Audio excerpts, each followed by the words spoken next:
continuing for our next story. So we have, very interesting here. So where is it? Yeah, there you go. So in terms of the banking sector, financial institutions that we trust, supposed to be, right?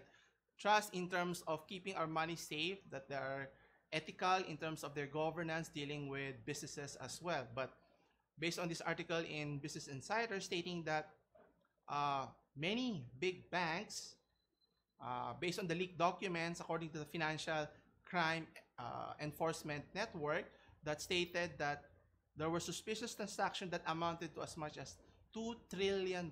So let me repeat, it's $2 trillion. Okay, banks around the world. So we'll go into detail in a little bit. So let's see. There you go.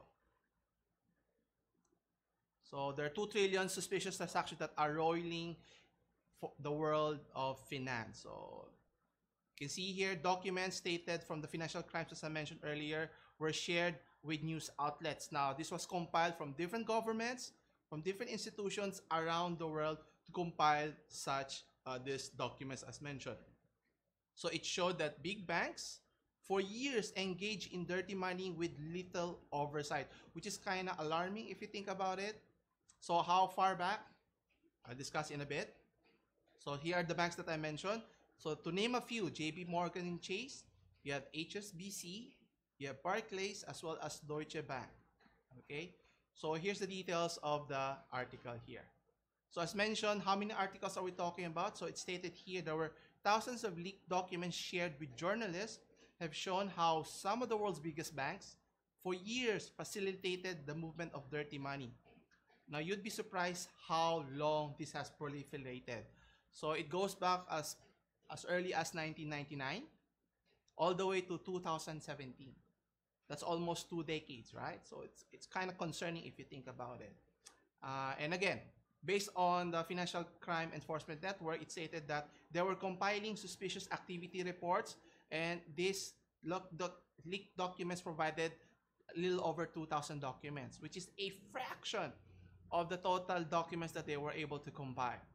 Okay, so as mentioned, this indicated that they facilitated the movement of criminal money, dirty money, for different individuals, governments, or nations, so to speak.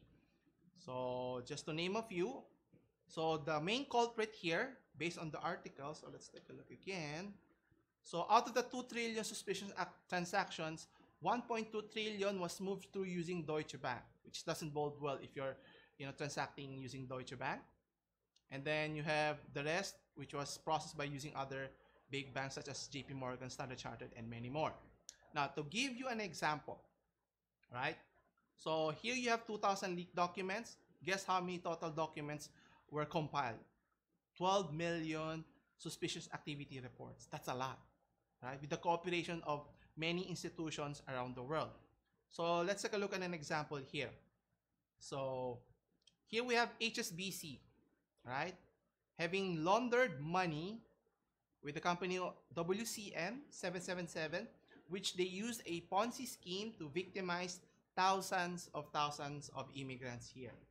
So the amount we're talking about is around 80 million. Okay, so back in 2013 and 14, the bank moved fraudster money from the United States to Hong Kong, despite having promised to clamp down on money laundering. And what's interesting here, that the year before, there was a Senate investigator, U.S. Senate investigation, wherein the bank was already fined for almost $2 billion for its role of channeling cash for what the investigators called drug kingpins and road nations. But I guess they never learned their lessons, and obviously banks have I wouldn't say infinite resources, but they have a large resources of financial resources that they can use. If you pay a penalty, you continue with your business and so forth, which is the case here, right? They never learned anything. Maybe you need to increase the penalty and the severity of how will it impact the company and those who are the decision makers within the company. Okay, so they targeted, as I mentioned, immigrants, of poor communities uh, in, in terms of Asian as well as Latino immigrants here. So that's just the HSBC. So next we have here banks that dealt with uh, Kazakh's politician. Here we have JP Morgan Chase, which is the culprit here. So it's not just JP Morgan and Chase. There are other banks that are involved in this endeavor. So you have Bank of America, Citibank, American Express, wherein they process millions in transactions linked to a Kazakh politician, which was wanted by the Interpol. So this pertains to the family of Viktor Krapunov. I hope I'm pronouncing his name correctly. So a mayor of Almaty, Kazakhstan, used JP Morgan, as I mentioned, to handle millions of dollars in transaction. So technically, they laundered their money, right? Which is, they were accused of money laundering, fraud, and the creation of organized crime groups here.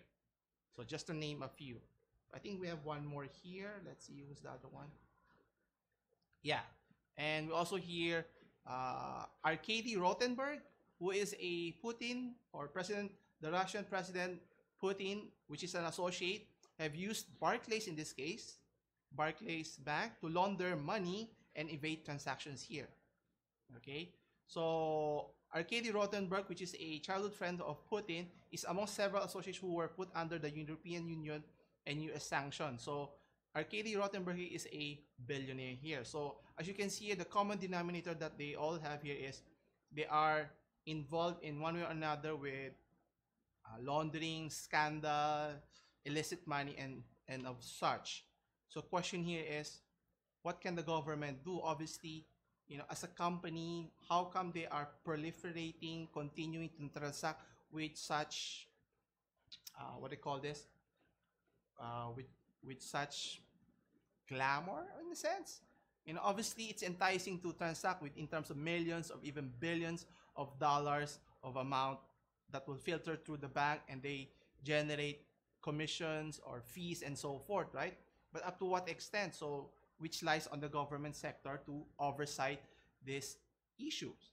Actually, another example that we discussed in previous live stream is the issue that is the scandal that is Wirecard, right?